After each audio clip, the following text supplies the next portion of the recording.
Okay, so my name's Clive McDonald. I work for Sumo Logic, although I'm not going to give you a sales pitch, you'll be happy to hear, positioned around Sumo Logic. Just going to have a pretty much open discussion with regards to some of the challenges in, looking at machine data. So my background extensively, I've been in IT for probably 20 years, predominantly from an IT security background, network security, a bit of development here and there.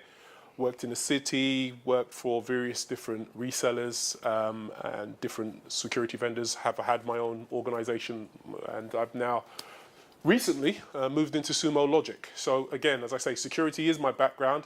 Some will look at me and think about door security, but suffice to say, it is IT security, and I've got my geek credentials and my stripes to prove it. If you wish to talk about Marvel, feel free. So following on from what I'm here to speak about, i.e. IT data, I like to have any demonstration, presentation, or discussion to be quite dynamic. So if you've got any questions or anything that I've touched upon or anything that resonates particularly with you in your field or something that you're dealing with right now with regards to machine data, ID data, or digital exhaust, you can use any one of those types of terms to the platform. Feel free to ask questions. Okay, so I will commence. So, rise of machine data. I don't want to bore you with self-evident fact. Yes, we know, basically, information is generated by a whole raft of different platforms. Yes, there's a big word around, big data being, very important. We need to glean insight from that data set. And it's growing exponentially, i.e. the Internet of Things, security devices, your toaster, your mobile phone, your applications in the case of you guys. But what does that actually mean to you? Bottom line, what does it mean? I mean, yes, being able to collect this data, being able to store this data, comes with a whole raft of challenges in and of itself. So I'm sure you guys are all aware of, what possible access and what possible utilization we can actually use with regards to the data. When we talk about the Internet of Things, we're talking about a possibility that's actually been demonstrated with regards to the exponential growth of the platforms that we're talking about, of up to 152 million cars possibly being connected online within the next 5 years. We can go through a whole raft of different, scenarios whereby we can talk about smart meters or individual platforms that all will have access and generate machine level data. What will that allow you to do? What will that allow you to actually see? Basically, all of these platforms need to be monitored. They need to possibly adhere to some form of compliance. And from just the data itself, you can get a huge amount of insight into the nature of your environment. So from an application lifecycle situation, if we take an example of you being able to look at the development of an application over a protracted period of time, that would be advantageous for you to be able to do. So if the life cycle is a year, 2 years, 3 years, if you've gone through multiple code changes, you'd actually like to understand the different permutations and the different challenges that have occurred over that period of time. And utilizing machine data, machine-derived data, whether that be from your servers, from the application logs themselves, or anything else, would be advantageous. Any questions at all? Any questions with regards to some of the challenges that you see within your application development life cycles? No? I see a lot of trepidation there, and people, I hate doing that. When I'm sitting on your side of the fence, it's either how to stay awake or whether this guy's boring me to death. But suffice to say, I'll get some words out of you guys in the near future. So, look, I'm not going to bore you with the various different, metrics with regards to machine data. I think we all agree there's going to be more data over the next 5 years, and a lot of that data won't be human generated. It will be based from an automated platform, whether that be from logs from applications or from individual devices themselves. Now, when we talk about actually collecting this data, it's a bit of a yeah, so what? What can I do with it? Right? So, I'm sure you've all heard of the 3 V's. So, velocity, volume of data, and variety of data. But okay, so some of these challenges, what do they mean in the real term with regards to collecting this data over a protracted period of time? Do you have physical storage on premise to store this data? When you're talking about diverse sets of data, you're talking about structured, unstructured, semi-structured data. the tsunamis right here. When you look at these different challenges, you're talking about actual physical challenges that exist within your environment. So historically, you would have, spun up more disk, ultimately, possibly added more compute when you started dealing with diverse ranges of data, and then subsequently you may, be challenged with having to deal with the actual amount of bandwidth that you are consuming by actually ingesting this data. Great, you've collected this data. Now, what do I want to actually do with it? The first generation of data analytics, and being able to look at this data and actually get some insight from this data set, you would have deployed platforms such as the ArcSites of this world from a security perspective, or your normal syslog server from just an operational perspective. But you're restricted by the compute power on that box and the storage on that particular box. When you start talking about historical, retrospective insights into that data set, you start hitting some physical constraints with regards to that type of platform. In the second generation, you would have looked at platforms such as Splunk, looking at semi-structured data, but again, you're looking at terabytes worth of data over maybe a week or 2 or weeks or so on and so forth. What I've seen in the wild is when you start looking at larger scales of data, and when you start looking at more diverse ranges of data, you start to get to a restriction whereby distributed computing becomes a critical must to be able to incorporate and analyze that quantity of data. And distributed storage becomes a critical must-have. So inherently, the cloud becomes an issue. The cloud becomes the stopgap, more than just the stopgap with regards to placing your data. It becomes the only option when you start talking about terabytes and possibly petabytes worth of data going forward.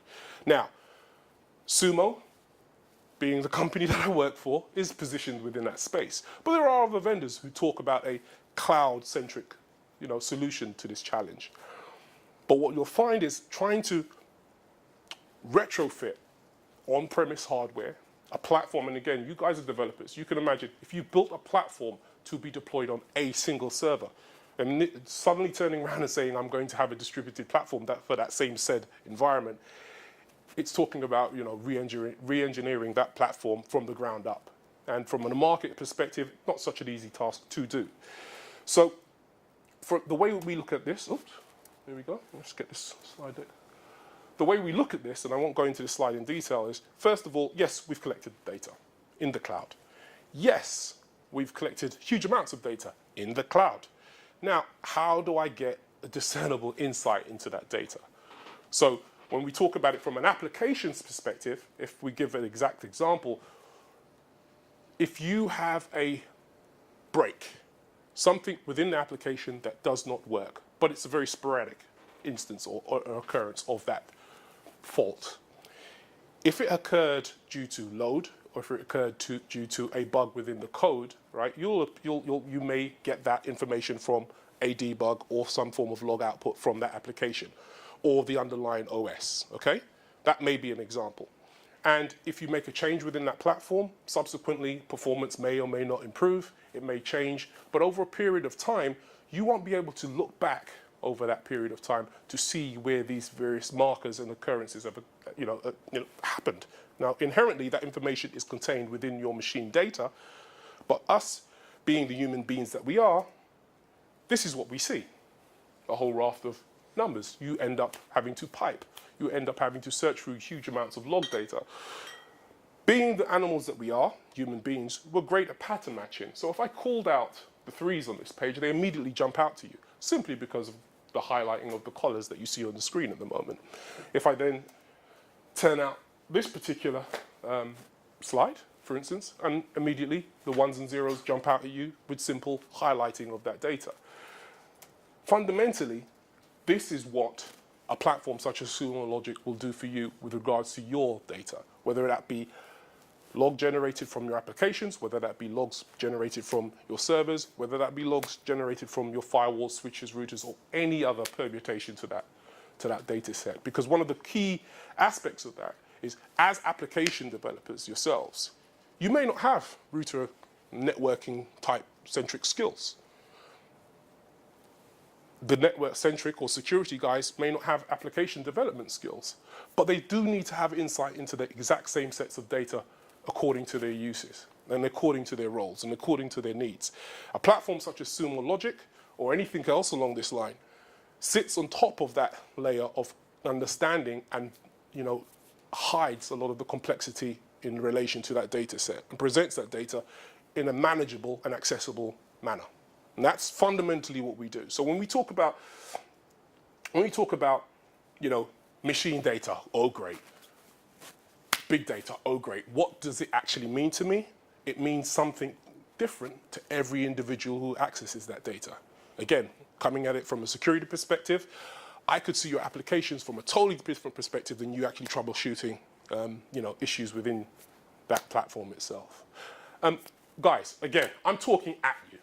So rather than that, I'm going to pick one of you guys out. The next person who looks at me, i.e. you had a beer in your hand. You're sitting right in the front. I do actually talk to me. Well, so one of the questions I've been having is, you have, say, petabytes of data a day. It's log data, and all of it, essentially, it's only useful for the bits that you can glean of it, like the patterns that you described.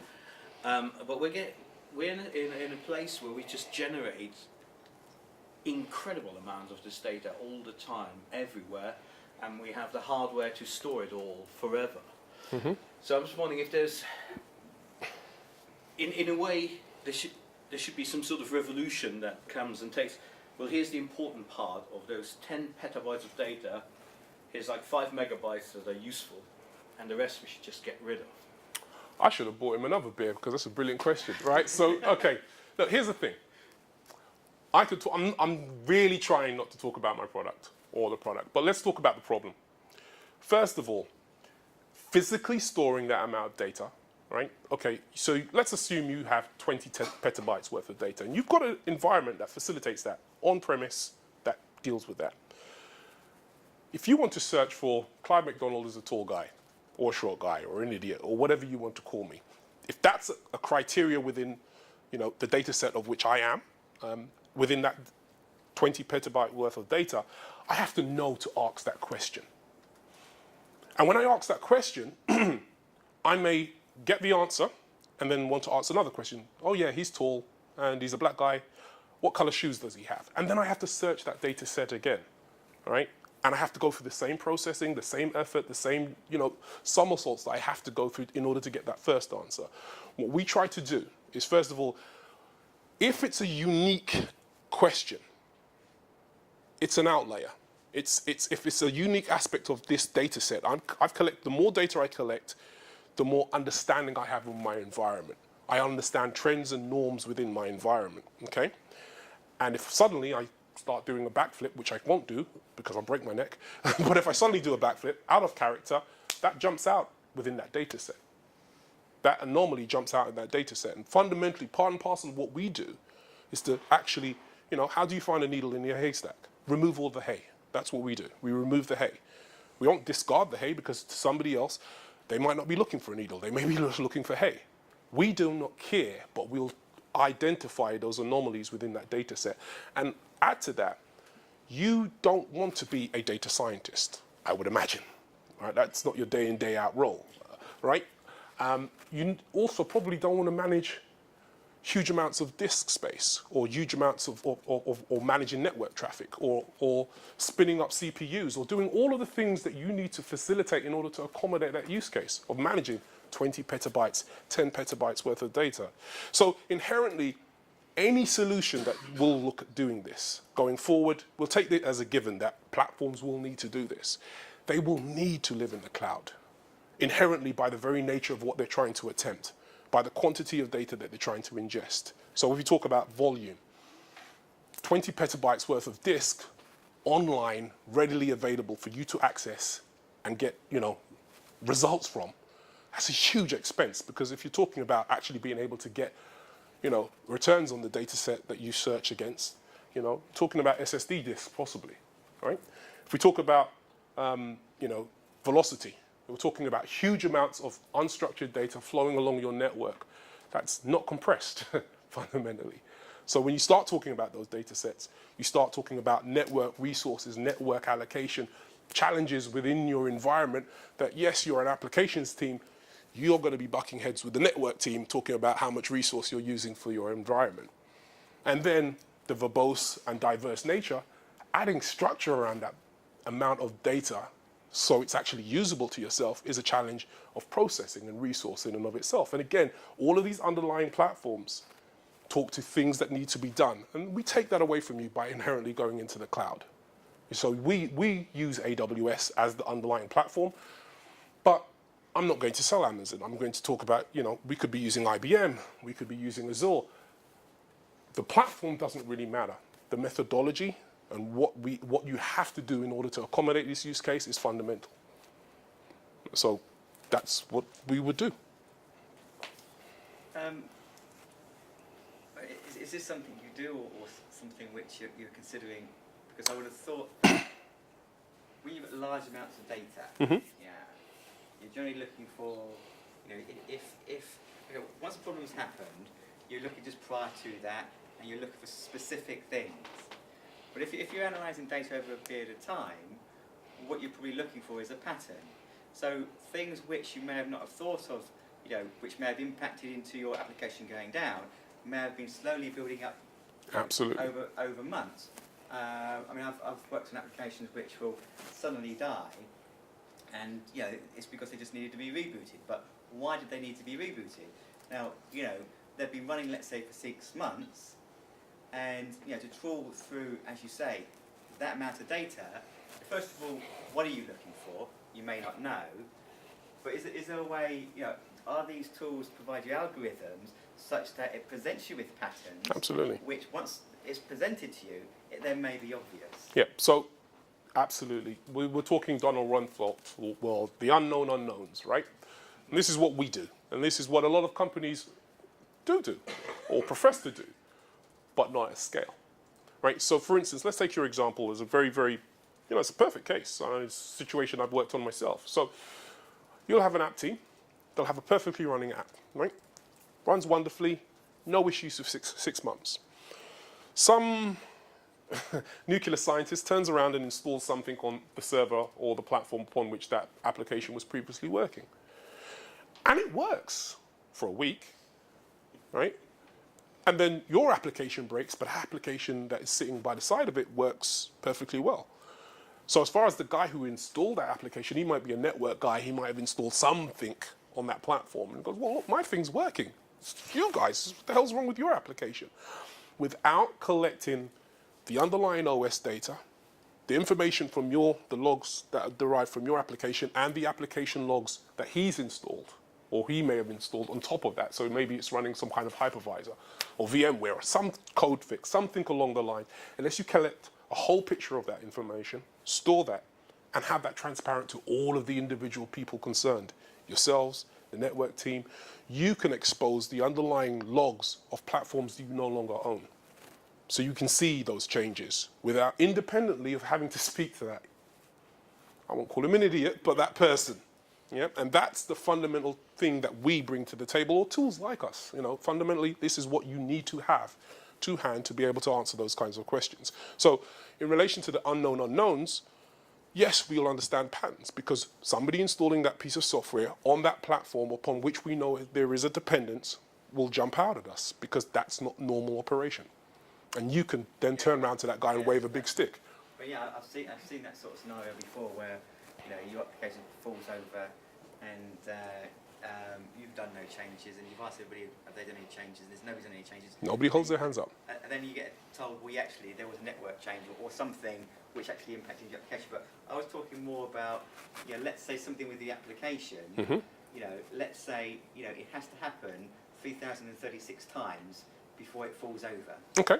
So there's a pattern, but normally, over a 6-month period, you wouldn't be able to count unless you're specifically looking for, and you could actually write a program to trawl for that. I see your point. Okay. So are there algorithms which will so pick we those random patterns, but together, as a single entity, that they then have some relevance? Yeah, sure. So we have machine learning algorithms inbuilt into our platform. And when I say machine learning, it's quite ethereal, but let's try and get into the nitty-gritty of your exact scenario. Okay, so let's imagine 333,000 times everything works. with no issue. And on the next iteration of that run, it breaks, right? That happens once. You resolve it, you reboot the application. And that was the nature of work for, I don't know, 18 months. So maybe it happens every 3 months, right? So it's one of those things, you could look at it as from a security perspective, it's a persistent threat, right? So something that you wouldn't normally perceive because we don't see things in the 3-month period, but our platform would see those changes over that period of time. Look at the count times as how many times has this thing occurred. Now, for us, we don't care what that thing is. It's a deviation of the norm, okay? So that deviation, as long as we're collecting that log data, and as long as that error that occurs within your application appears in a log or some form of output that's discernible to us, then we'll flag that as a deviation from the norm. And then subsequently, you can look at that and go, wait a minute, this doesn't make sense. This occurred with this application because of this log. Oh, and it crashed. So again, we have that machine learning functionality that allow you to get that kind of insight without you having to trawl through that, amount of data in order to get that understanding of what occurred. And again, it's a very ethereal thing to see until you actually touch the platform, and we'll be happy to demonstrate exactly what that looks like. So do you actually, advertise or market in terms of, we run these types of algorithms which will look for these? Oh, we wouldn't tell you the algorithms. I mean, that'd be silly.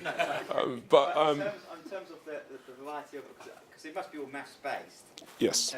So, that is obviously in the public domain, and say, well, we're running these types of algorithms which will look for these types of scenarios. You would think the public domain. Remember, I mean, this is a competitive landscape. I mean, Cisco themselves, they've looked at.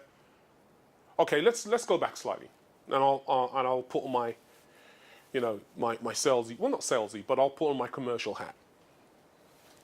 This market space, solely with regards to being able to collect this data and make it be available to various different people, whether they're application users or security users, it's a $19 trillion market, possibly.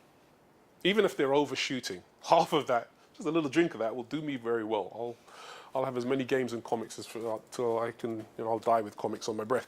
But suffice to say, there are a whole raft of competitors within our market space who would guard their own algorithms or their own, IP with regards to getting the insight into that data with their lives and their deaths. And subsequently, we'll do the same as well. So it will never be open to the public domain. But I will say this, and this is a discussion, this is not off the record, but this is a discussion that we're currently having. So there's talk of actually opening our platform for our developers to be able to add their own algorithms and their own, analytic patterns to the data that we collect, right? So we'll have our own algorithms inherently from a machine learning perspective, but we'll have other open platforms such as R available to be able to get insights into that data. So if you wanted to do your own or build your own algorithms, then feel free to knock yourselves out. Again, based on the REST API, calling and leveraging the data upon which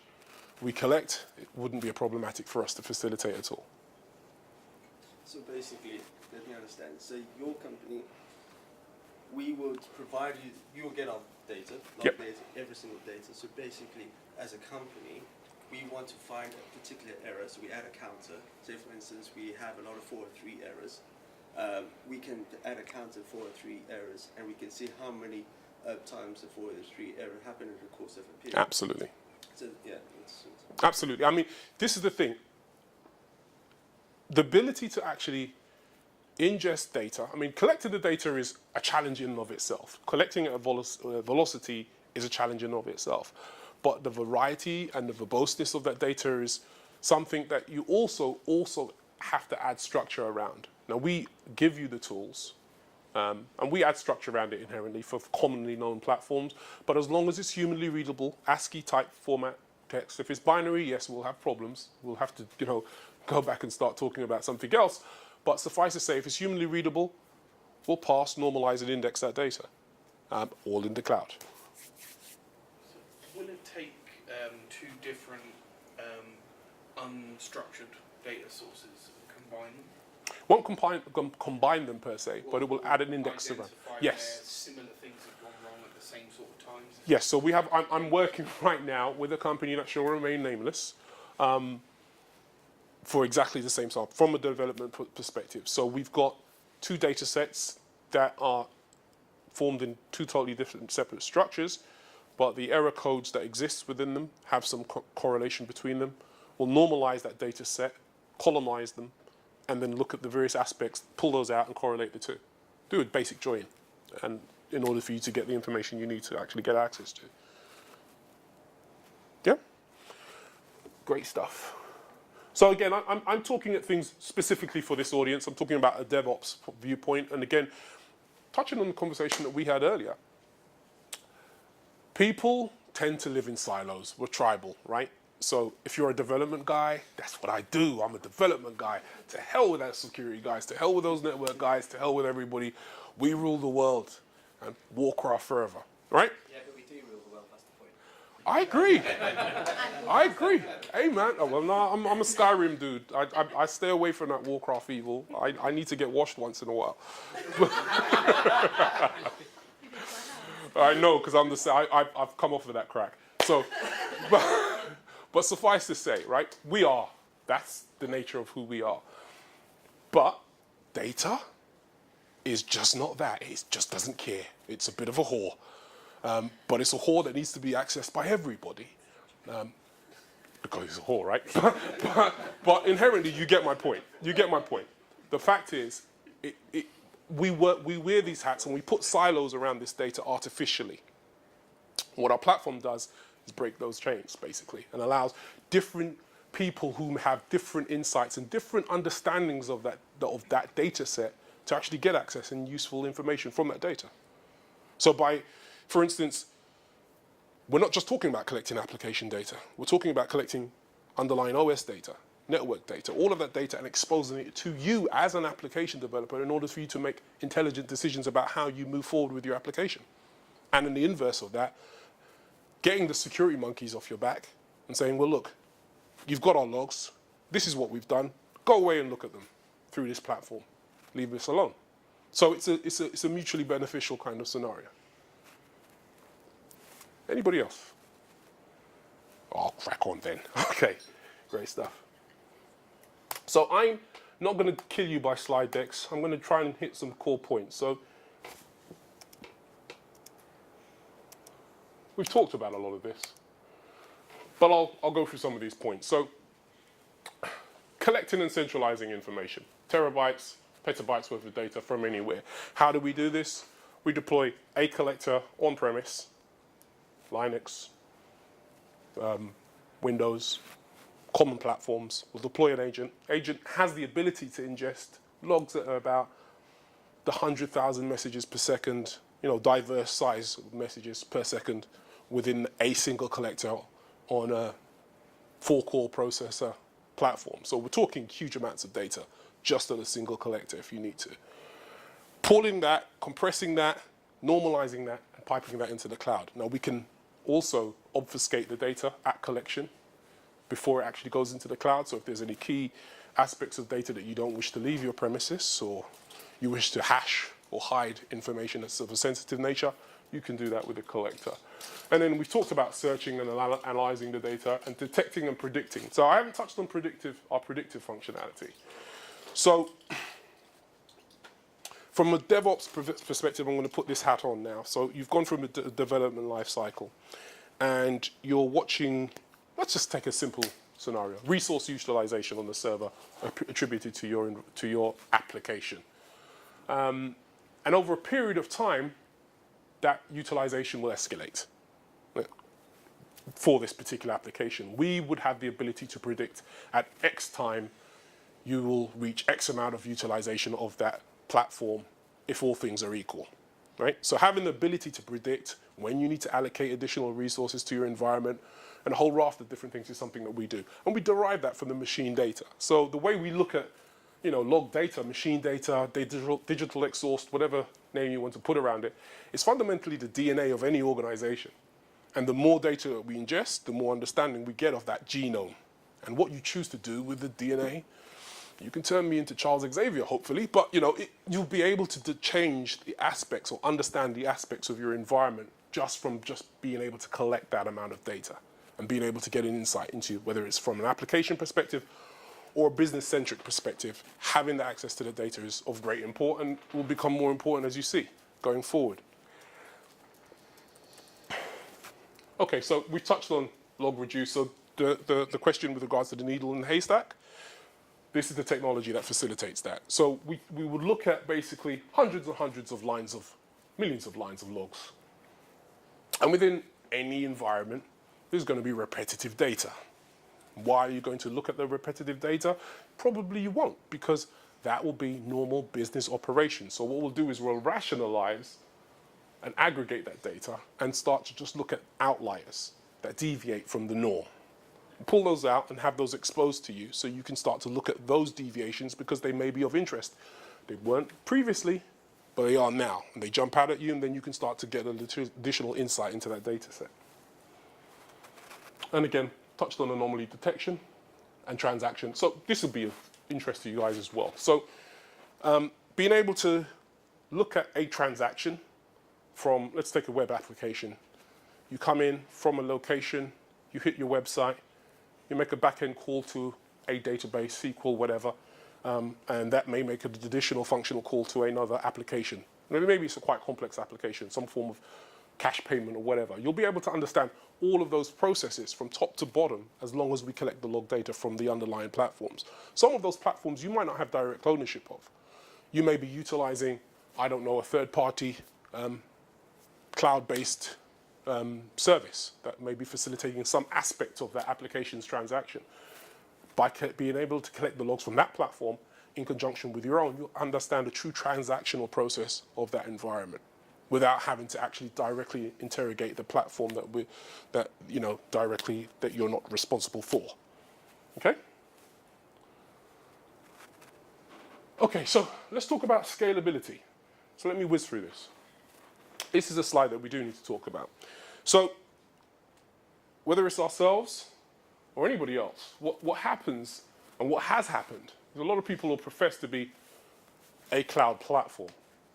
And what they just do is basically take the existing service, stick the actual platform into the cloud, and spin up as many versions as they can as and when they need to, which isn't the true cloud platform, as you guys are fully aware. But this is what's being sold to a large amount. I mean, I go up in competitive bids for platforms such as ourselves against multiple vendors who call themselves cloud providers, and this is what they actually build as an architecture. It's not dynamically scalable. It's reliant on somebody actually going in via professional services and deploying additional resources to an environment with regards to scaling for a particular customer. And it's not truly multi-tenant either. They have usually some amalgam service that will hide the actual real individual aspects of the actual nature, whereas we are built from the ground up to be a cloud central and focused platform. So any questions at all? Yep, great stuff. Okay. So I think we've kind of touched on, being able to monitor your stack, talking about troubleshooting and root cause analysis with regards to your environment and analytics of your platform. But I'm going to go on a slight tangent because, yes, you're building applications for a particular use case, but being able to leverage this type of functionality is a use case in and of itself. And being able to sell that type of information or expose that information to your customer is a competitive advantage in and of itself, because you can expose the performance of your environment and the performance of your application very easily to your clients to demonstrate how well you are adhering to SLAs or anything else of that aspect without having to re-engineer or build a portal of your own. Okay? And then you also get the understanding of let's assume you're deployed within an Amazon environment. You get some numerical values around your underlying architecture as well, which you wouldn't have had previous exposure to historically. Okay? With regards to velocity, how does it go about collecting data? Does it continuously, like log share or something like that? Okay. Actually acquire the data? So we would. We have we have multiple mechanisms, as you inherently would have to. So we can go and physically collect via SSH a particular single log file or multiple log files. And let's talk about a single collector in a very simplistic way. We can listen via syslog, multiple ports, usual suspect. We can, on that same collector, listen to multiple ports using syslog. And on that same collector, also go out and collect a flat log file or make an API call. All of which can exist on that single collector. If that collector reaches a crescendo of resource utilization, we spin up another collector. And we compress all of that information and pipe it into the cloud. So that's how we would go about collecting that data. Okay? So, again, I don't want to bore you. This is marketed for guys who are below application developments like yourselves, right, below you. But suffice to say, we've got a very, very robust security architecture over and above just the Amazon layer. And again, any platform, ourselves or anybody else that you may choose, would have to demonstrate that level of security. Because what I found, again, I've come from a background where I used to deal with enterprise-centric platforms. So when I gone back to other clients and said to them, well, I work in the cloud environment now, a lot of the concerns are basically security. What are you doing? How are you securing this platform? It's going into this ethereal thing that people can get access to and it's shared, and I don't like you, get the hell out of my office. That is the argument. So you have to be able to demonstrate, even from an application provided on the cloud, how you secure this platform. So we encrypt, firstly, and again, I won't talk about us, any platform would need to not only encrypt in the transport layer and at the Amazon layer, but within the application itself. You have to have at least 2 tiers of encryption to demonstrate a degree of autonomy from just Amazon themselves and that reliance on their platform. So that's one of the things that we do, or any other platform that you would choose to perform this type of function would need to do. I won't dwell on that. I don't want to dwell on that. So I don't like marketing. But okay, so I want to open this up. I mean, I really do want a dynamic conversation because, again, I get from this as much as you get from this, from my conversations, because I get an insight into some of your challenges, some of your needs. So we've touched on some points, so please. Yeah, well, I've got like a misbehaving shop. Sorry, what was your name? Hi, how you doing? I've got a misbehaving shop at the moment, and the annoying thing about the shop is that most of the orders are made in the middle of the night. Mm-hmm. So what I'm doing recently over the last couple of weeks, I've been waking up in the morning, logging into the server, looking at the logs. Wow. So would this enable me would you be able to say, I want you to take my logs, Mm-hmm. and then send me a message in the morning saying, you need to look at this one? Absolutely. So you'd be able to do that? Get your checkbook out. Give that tomorrow. Yeah, absolutely. No, jokes aside, absolutely, we can do that. I mean, and to be frank, anybody can do that. Yeah. Anybody worth their salt could do that. Yes, I'd argue that we can do it better, we can demonstrate it, we'll be more cost effective, but inherently, this is the kind of function that we'll bring to the table. So let me just close this slide deck anyway. So this is something that we do. This is our bread and butter, absolutely. Anybody else? I see you laughing. Come on, I see you. Oh, there you go, my slide deck. Let's plug that up. Still, you laughed, so now you have to pay for that. Come on. I got nothing. You've got nothing? No, I'm just surprised. You know nothing, Jon Snow. Okay. Anybody else? What sort of setup times is it to get this going? For example, you mentioned AWS. They provide all sorts of tools to get all of this information into something like S3. Mm-hmm. Is it a fairly straightforward process? Absolutely. S3 is the simplest collection method for us. We just point us at the bucket, we'll collect, and we'll be pretty much done in 5 minutes, literally. Literally. Anybody else? Good. You said about kind of having really large amounts of data. Mhm. Would this be kind of scalable for just small amounts if we only had like Absolutely. gigabytes of logs? Absolutely. And cost effective. And talks to your point. So again, if you talk about on-prem hardware, right, you have to spend and spin up for hard disk, blah, blah, blah. It's a subscription service. It's OpEx, right? So you pull in, 1 meg of data, then you'll get charged for 1 meg of data. And that'll be ultimately the free service for that size of data. So yes, we're scalable this way or that way. Doesn't really matter to us. Or even that way. Or more like that way after I've eaten a few there. But yeah, there you go. Anybody else? come on, don't make me bored. I walked from London with a knapsack on my back. I've changed it up, so come on. Do you, sorry, just a quick follow-up to my earlier question. Do you ever foresee a point where you or Amazon run out of physical space for storing all the data? The day the internet breaks. I know that's a very flippant statement, but really, truthfully, no. I mean, we run on Amazon. I mean, I can't envisage a scenario where we would break. My question was sort of philosophical in the point that we keep adding hard disks. Oh, okay, Forevermore. okay. There must be an upper limit. We already produce so much crap. You're right. Say Facebook, right?